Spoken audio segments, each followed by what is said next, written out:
¿Alguna vez has sentido que estás librando una batalla que nadie más puede ver?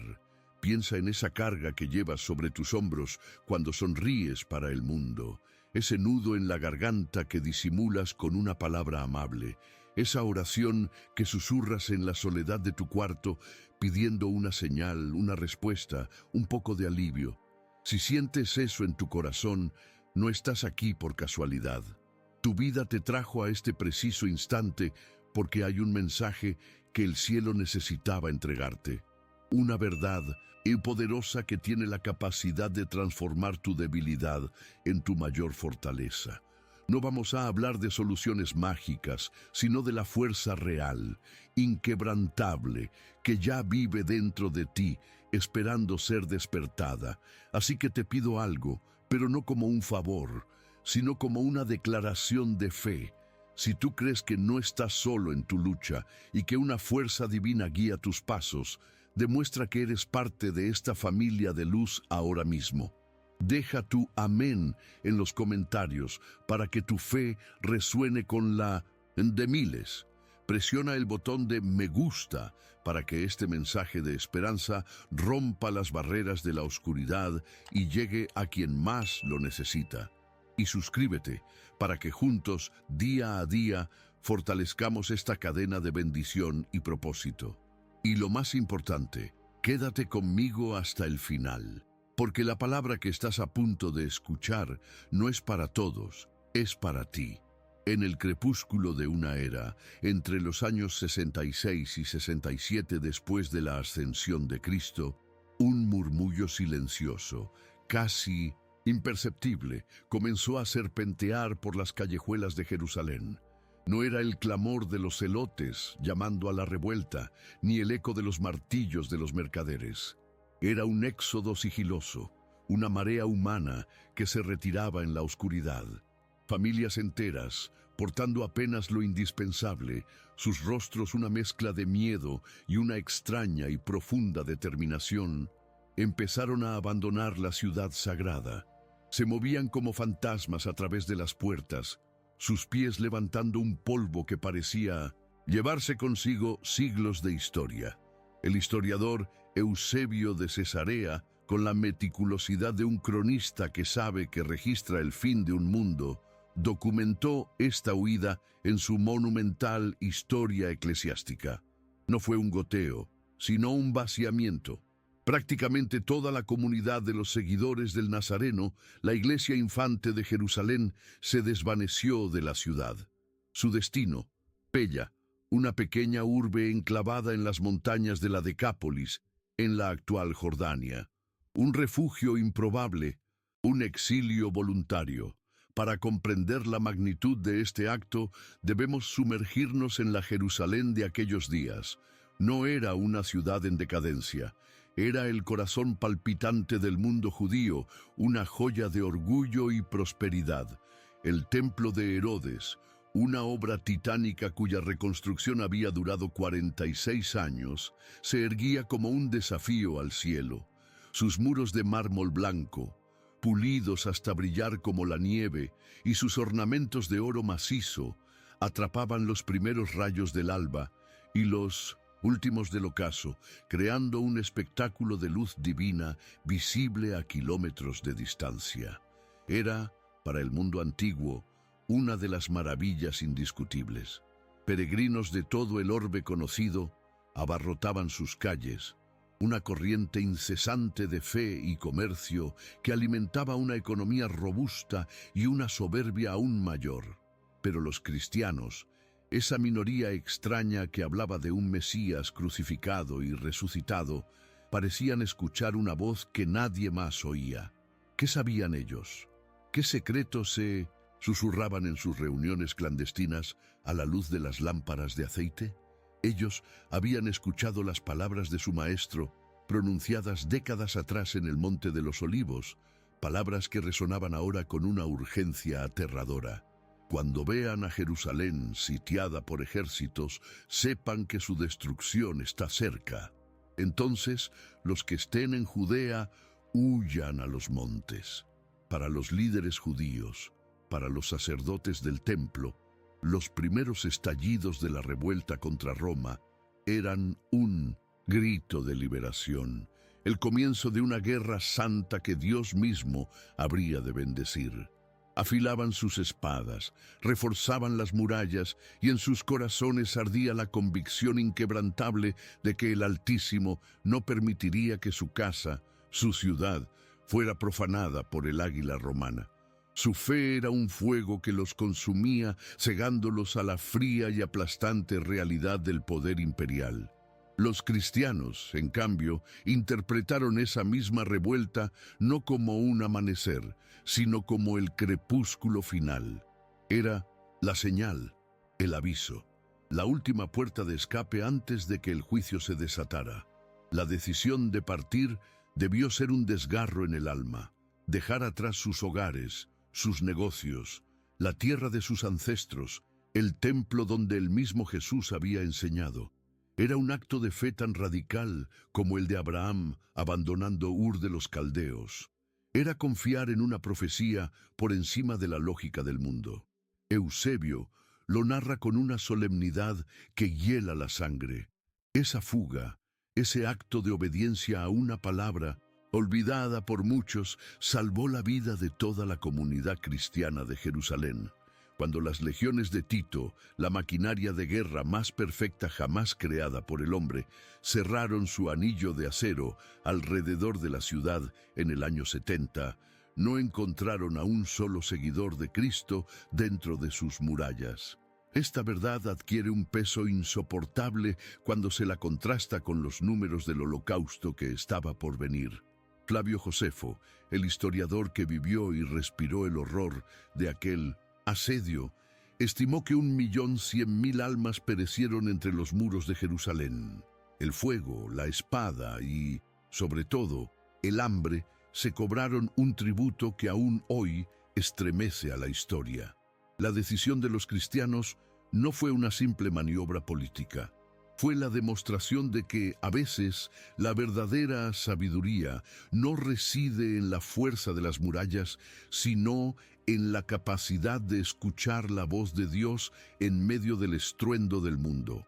Mientras los líderes judíos, embriagados de orgullo nacional y fervor religioso, subestimaban la furia metódica de Roma, los cristianos entendieron que enfrentarse al mayor imperio de la historia era un suicidio colectivo.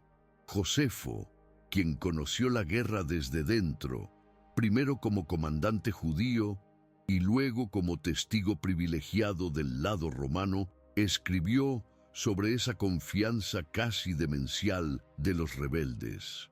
Esperaban un milagro, una intervención divina de último minuto que partiera los cielos y aniquilara a las legiones paganas. Pero el cielo permaneció en silencio. La huida a Pella se convirtió, con el tiempo, en mucho más que una anécdota de supervivencia.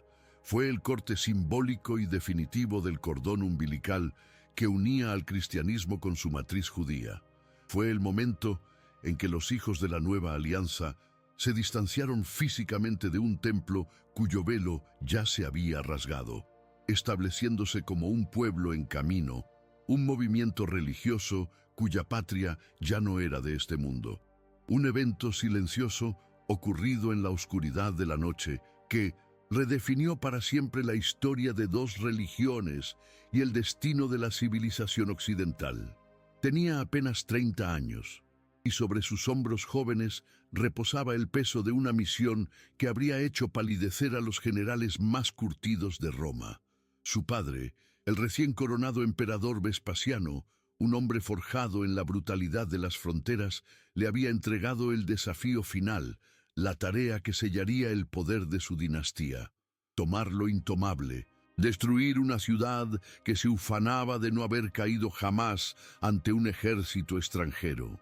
Tito Flavio Vespasiano, heredero del mundo, llegó a las puertas de Jerusalén en la primavera del año 70 y por un largo momento guardó silencio. Ante sus ojos no se erguía una simple ciudad. Era un milagro de piedra y desafío, una fortaleza que parecía haber sido tallada por los dioses y no por los hombres. lo que los propios ingenieros romanos llamaban, con una mezcla de admiración y frustración, una obra maestra de la ingeniería defensiva. 3 murallas concéntricas, como los anillos de un titán, protegían el corazón de la ciudad. La muralla exterior, una bestia de 13 metros de altura y 3 de espesor, era solo el comienzo. Tras ella, una segunda, aún más alta, y finalmente la tercera, la que abrazaba el monte del templo, una barrera que parecía tocar las nubes, construida con bloques de piedra tan masivos que se decía que habían sido necesarios 1000 hombres para mover cada uno. Flavio, Josefo, ahora un prisionero de guerra convertido en intérprete y consejero de los romanos, observaba el rostro del joven general. Vio la incredulidad inicial, seguida de una fría y metódica evaluación. Durante 2 días enteros, Tito cabalgó el perímetro de la ciudad, su mirada recorriendo cada piedra, cada torre, cada ángulo muerto. Sus legiones, veteranas de las campañas en Britania y Germania, observaban en un silencio respetuoso. Habían masacrado celtas, sometido a germanos, pero esto era diferente. Era enfrentar una montaña habitada por fanáticos. Las murallas no eran solo altas, eran inteligentes. Herodes el Grande, décadas atrás, había volcado su genio paranoico en un sistema defensivo revolucionario. Torres de 20 metros de altura se erguían a intervalos de 60 metros, permitiendo un fuego cruzado letal. Puertas dobles, diseñadas como trampas mortales, aguardaban a cualquier ariete que osara acercarse. Y la propia topografía era el mayor de los aliados de 1900. Jerusalén, la ciudad se asentaba sobre colinas escarpadas. Al este, el valle del Cedrón se hundía en un abismo de 100 metros. Al oeste y al sur, otros valles profundos formaban fosos naturales infranqueables. Solo el lado norte ofrecía un acceso relativamente plano, pero allí, como un guardián final, Herodes había levantado la fortaleza Antonia, una ciudadela imponente, una muralla dentro de la muralla, que protegía el acceso directo al sagrado recinto del templo. Los ingenieros de Tito, los mejores del mundo, estudiaron las fortificaciones durante días. Sus conclusiones, presentadas en el pretorio del general, fueron un jarro de agua fría. Las catapultas convencionales no tenían el alcance ni la potencia para dañar seriamente las murallas internas desde el otro lado de los valles. Los arietes tradicionales se harían añicos contra aquellas piedras ciclópeas. Asaltar las murallas sería un suicidio, una carnicería que podría costarles una legión entera. Pero Tito poseía un arma que no aparecía en los manuales de sus ingenieros. Tenía información, tenía a Josefo. El desertor conocía cada secreto de Jerusalén, cada disputa interna, cada grieta no en sus muros, sino en el alma de sus defensores. Y la mayor de sus debilidades no era una falla estructural, sino humana. Dentro de aquella fortaleza inexpugnable, 3 ejércitos judíos se mataban entre sí. 3 facciones, carcomidas por el odio y la ambición, luchaban por el control de una ciudad que ya estaba condenada. Quemaban los graneros de sus rivales, asesinaban a más compatriotas en las calles que los romanos en las afueras. Una sonrisa gélida, la primera en días, se dibujó en los labios del joven general. Comprendió. No necesitaba derribar las murallas, no al principio. Solo tenía que esperar, sellar la ciudad, cortar todo suministro y dejar que Jerusalén se devorara a sí misma. El hambre, la paranoia y el odio serían sus arietes. Una estrategia de una crueldad psicológica sublime, una que su propio padre, un soldado de la vieja escuela, jamás habría concebido. Funcionaría mejor y de forma más segura que cualquier máquina de asedio jamás construida. El águila romana no necesitaba romper la jaula, solo debía observar cómo las bestias que habitaban dentro se destrozaban unas a otras. Mientras las legiones romanas tejían su mortaja de acero y tierra alrededor de Jerusalén, construyendo un muro de circunvalación que sellaba toda esperanza de escape. En el centro interior de la ciudad se libraba una guerra distinta, una guerra civil fratricida que desafiaba toda lógica. 3 lobos se disputaban los restos de un cordero moribundo, ciegos al cazador que esperaba pacientemente fuera. Juan de Giscala, un líder carismático y cruel, controlaba el templo y la ciudad alta con una fuerza de 6.000 hombres. Su poder emanaba del lugar más sagrado, un santuario que había convertido en su fortaleza personal. En la ciudad baja, un mar de casas humildes y mercados, reinaba Simón Bar Giora, un caudillo brutal que comandaba una milicia de 10.000 soldados. Y en el corazón mismo del templo, atrincherado en el patio interior, se encontraba Eleazar ben Simón, un fanático con 2.000 seguidores, los más radicales de todos. Josefo, con la pluma de un tragediógrafo griego, documenta la demencia de aquellos días. Estas facciones, unidas en su odio a Roma, gastaban más tiempo, recursos y vidas combatiéndose entre sí que al enemigo común.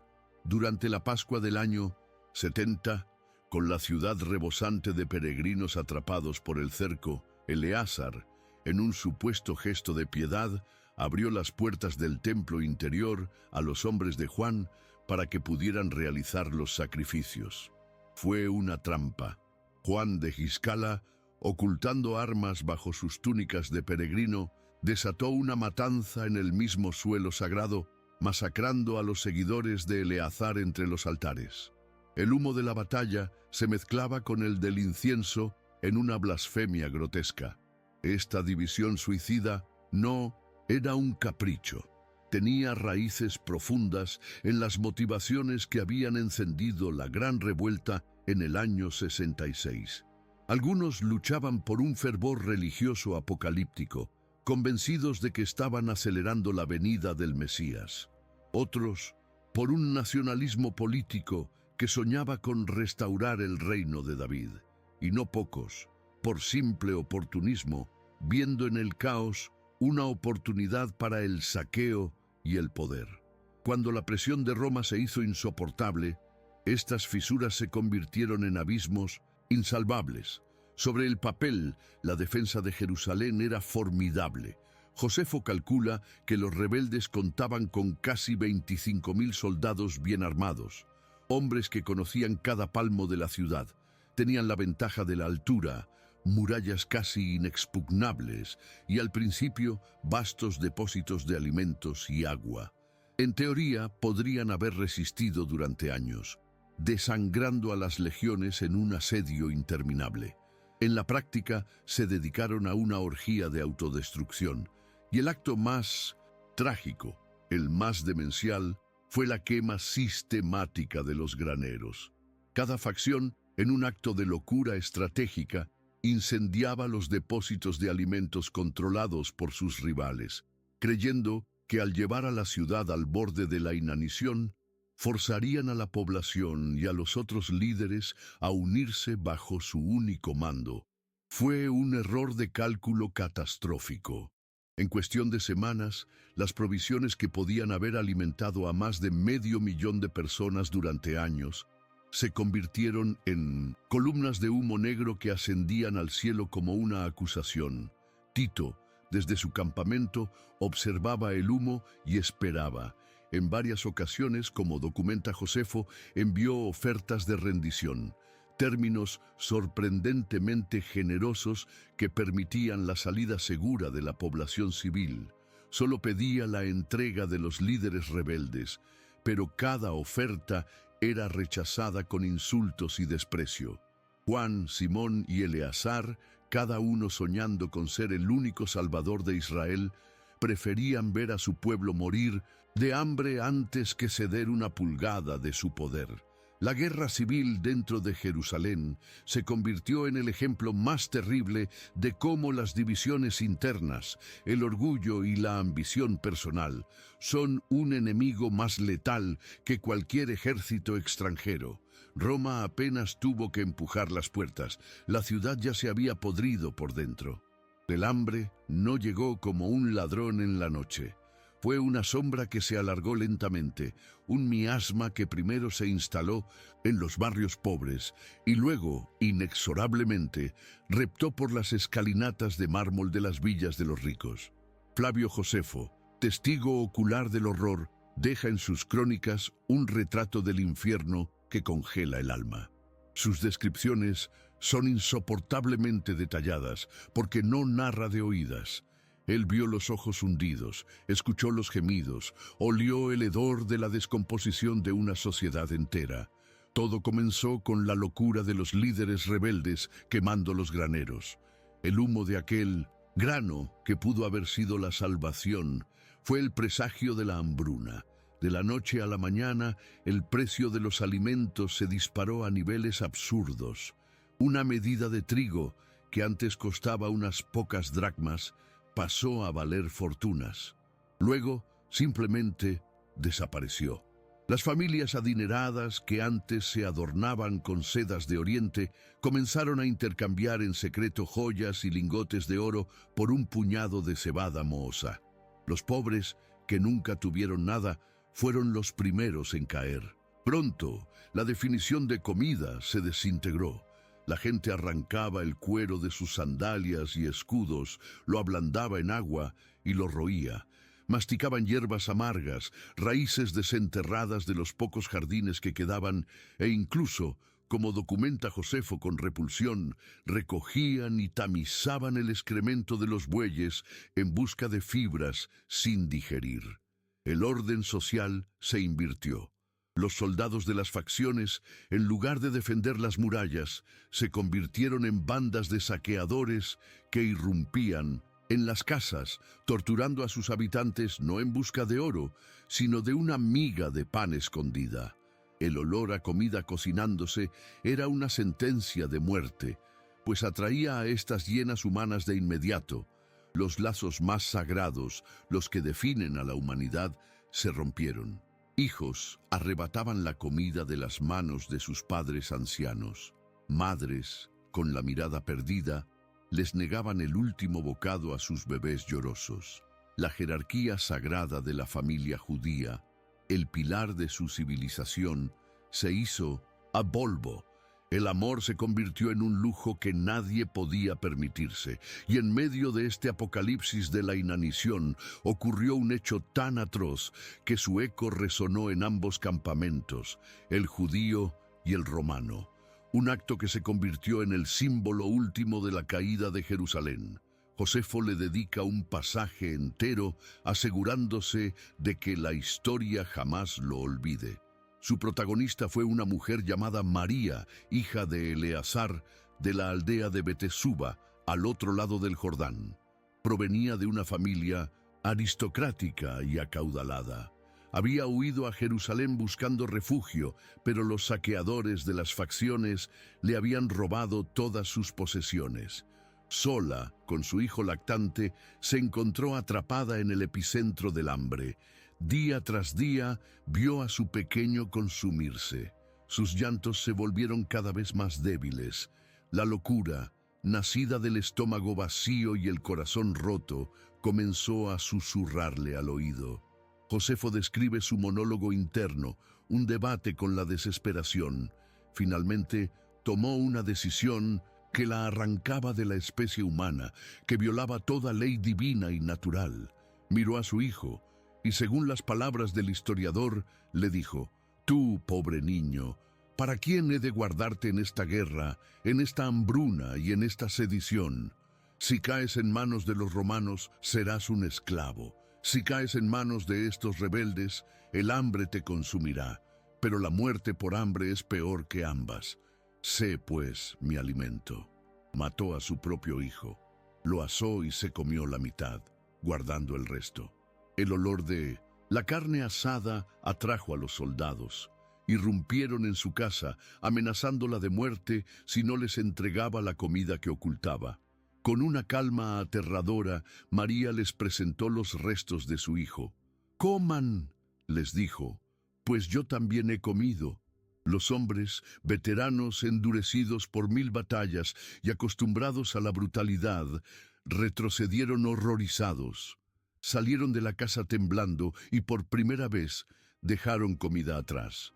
La noticia se extendió por la ciudad como un veneno. Cuando llegó a oídos de Tito, el general romano, según Josefo, se sintió profundamente perturbado. Levantó las manos al cielo y declaró que tomaba a los dioses por testigos de que él no era el responsable de aquella abominación. Culpó a los líderes judíos que se negaban a rendirse. Una vez más les ofreció la paz. Una vez más la rechazaron.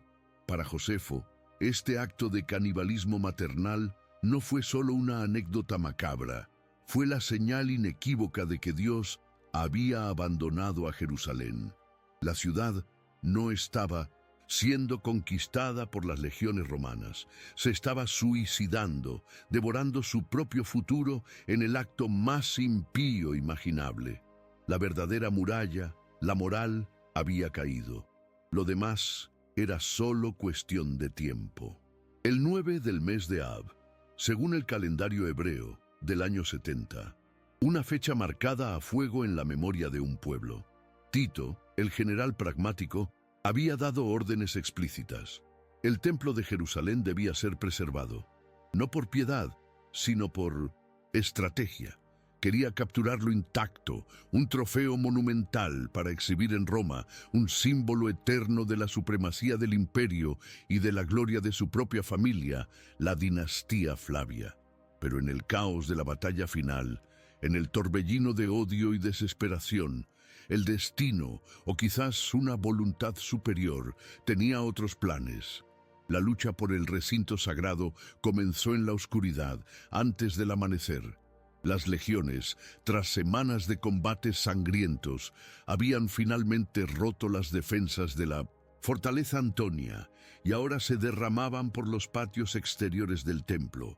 La resistencia judía, diezmada y famélica, se había replegado a su último bastión. Luchaban ya no por la victoria, sino por una muerte digna, con la ferocidad de hombres que lo han perdido todo. El sonido del acero contra el acero, los gritos en latín y arameo resonaban en los muros sagrados. Era una carnicería a las puertas de la casa de Dios. El combate cuerpo a cuerpo se prolongó durante horas. Una marea de violencia que avanzaba y retrocedía sobre las losas de piedra manchadas de sangre. Entonces, un soldado anónimo de la 10ª Legión, cuyo nombre la historia no quiso registrar, en un acto que Josefo atribuye a un impulso demoníaco, tomó una decisión que sellaría el destino del judaísmo por los siguientes 2 milenios. Vio a sus compañeros retroceder ante el feroz contraataque de los defensores que salían del santuario. Impulsado por la furia de la batalla, arrancó una antorcha de un compañero y, aupado por otro soldado, la arrojó a través de una de las ventanas doradas del santuario principal, una pequeña abertura que daba a las cámaras interiores. Tito se encontraba en otro sector del frente, dirigiendo el asalto, cuando un mensajero llegó sin aliento con la noticia: el fuego. El templo estaba en llamas, las maderas de cedro del Líbano, secas por siglos, y los tapices y ornamentos cubiertos de resinas y aceites prendieron al instante. El general corrió hacia el lugar, gritando órdenes, tratando de organizar a sus centuriones para extinguir el fuego. Pero era demasiado tarde. El caos de la batalla y la sed de venganza de los soldados eran más fuertes que su autoridad. Y entonces, la coincidencia. Una coincidencia tan perfecta, tan terrible, que heló la sangre tanto a judíos como a romanos. El 9º día del mes de Ab, y cronistas y sacerdotes, guardianes de la memoria, sabían lo que significaba. Era exactamente el mismo día del calendario en que el primer templo, el Templo de Salomón, había sido arrasado por las llamas por Nabuzaradán, el capitán de la guardia de Nabucodonosor de Babilonia, 656 años antes. La historia no se repetía, se cumplía como un ciclo trágico e ineludible. El mismo día, el mismo destino. Para los defensores judíos no era una coincidencia, era la firma de Dios en su sentencia. Josefo describe la escena con tintes apocalípticos. El rugido del fuego era ensordecedor. Los defensores judíos lanzaban un lamento que se elevaba por encima del clamor de la batalla. Muchos, al ver las llamas devorando el santo de los santos, se arrojaron voluntariamente al fuego, prefiriendo morir abrazados a su santuario que vivir para ver su profanación. Otros, en un último acto de desesperación, cargaron contra las filas romanas, buscando la muerte en la punta de una espada. Tácito, el historiador romano, confirma en sus anales el intento de Tito por salvar el edificio. El joven general comprendía las implicaciones. Destruir el corazón religioso de un pueblo no era una simple victoria militar, era sembrar un odio que duraría por generaciones. Pero el fuego, alimentado por la furia de los hombres y la voluntad del tiempo, era ya incontrolable. El templo ardió durante 3 días. Las colosales piedras de mármol se agrietaron y estallaron por el calor extremo. El oro que recubría las paredes y el techo, valorado en una fortuna incalculable, se derritió, fluyendo como ríos de fuego líquido por las grietas de las piedras y el monte. Más tarde, para recuperar hasta la última onza de ese metal precioso, los soldados romanos derribarían sistemáticamente cada piedra, palanqueando los cimientos, cumpliendo, sin saberlo, otra profecía pronunciada en ese mismo lugar 40 años antes. No quedará aquí piedra sobre piedra que no sea derribada. La casa de Dios en la tierra había dejado de existir. Cuando el humo finalmente se disipó y el último grito de agonía se apagó en un sudario de polvo y silencio, los escribas de las legiones comenzaron su macabra contabilidad. Los números, fríos y metódicos, superaron cualquier campaña militar anterior en la vasta historia del Imperio Romano. El asedio de Jerusalén no había sido una batalla, había sido un exterminio. Los registros oficiales, corroborados por Josefo, son escalofriantes. Durante los 5 meses de asedio, desde la Pascua en marzo hasta la caída final en septiembre del año 70, aproximadamente 1.100.000 personas perdieron la vida. Una cifra que incluía a los residentes permanentes de la ciudad, a los cientos de miles de peregrinos que habían quedado atrapados durante la festividad, y a los refugiados que habían huido de otras partes de Judea buscando la protección de las murallas sagradas. Murieron por la espada, por el fuego, por las enfermedades que se propagaron en la miseria y la gran mayoría por el hambre atroz que los había reducido a espectros. De los que sobrevivieron al Holocausto, 97.000 fueron registrados, encadenados y clasificados como botín de guerra. Su destino fue la esclavitud, una diáspora de sufrimiento distribuida por todos los rincones del imperio. Los más jóvenes y fuertes, aquellos con espaldas capaces de soportar el látigo, fueron enviados a las minas de oro en Egipto. Allí, en la oscuridad perpetua y el aire viciado, su esperanza de vida raramente superaba los 2 años. Los artesanos, los escribas, las mujeres jóvenes fueron vendidos en los grandes mercados de esclavos de Roma, Alejandría y Antioquía, sus vidas reducidas a una etiqueta de precio. Los niños, arrancados de los brazos de sus madres, fueron a menudo adoptados por familias romanas, un acto de aparente misericordia que borraba su identidad, su lengua y su fe. Un grupo selecto, unos 700 de los rebeldes más altos y de mejor apariencia física, fueron reservados para un honor terrible. Fueron elegidos para marchar en la procesión triunfal de Tito en Minos, Roma. Desfilaron encadenados por la vía sacra, junto a los tesoros saqueados del templo, la menorá de 7 brazos, la mesa del pan de la proposición, mientras la multitud romana los aclamaba como trofeos vivientes de la victoria. Al final del desfile, muchos de ellos fueron ritualmente estrangulados en la prisión del Mamertino o forzados a matarse entre sí como gladiadores en los juegos que celebraban su propia derrota. Tras la victoria, Tito ordenó la demolición sistemática de lo que quedaba de Jerusalén. Las poderosas murallas que habían resistido durante meses fueron derribadas con arietes y la pericia de los ingenieros. Los palacios, las sinagogas, los mercados, todo fue reducido a escombros. Solo se dejaron en pie 3 torres de la antigua fortaleza de Herodes, no por respeto, sino como un monumento aleccionador, un recordatorio perpetuo para el mundo de la grandeza de la ciudad que Roma había sido capaz de aplastar. El impacto económico y social reverberó por todo el orbe. Seidem creó un nuevo impuesto, el Fiscus Iudaicus, que obligaba a cada judío en el imperio, sin importar dónde viviera, a pagar anualmente los 2 denarios que antes enviaban voluntariamente como ofrenda al Templo de Jerusalén. Ahora, ese dinero iría directamente a las arcas del templo de Júpiter Capitolino en Roma, una humillación financiera y teológica que duraría siglos. La destrucción y la posterior dispersión forzosa de la población aceleraron el fenómeno de la diáspora. Las comunidades judías en 1900, el extranjero, que ya existían, crecieron exponencialmente. Se establecieron de forma permanente en Roma, en Babilonia, en las ciudades de Asia Menor y el norte de África. Esta red de exiliados se convertiría paradójicamente en el vehículo para la supervivencia del judaísmo rabínico durante los siguientes 2 milenios, pero marcó el fin irrevocable de Jerusalén como el centro político y religioso unificado del pueblo judío.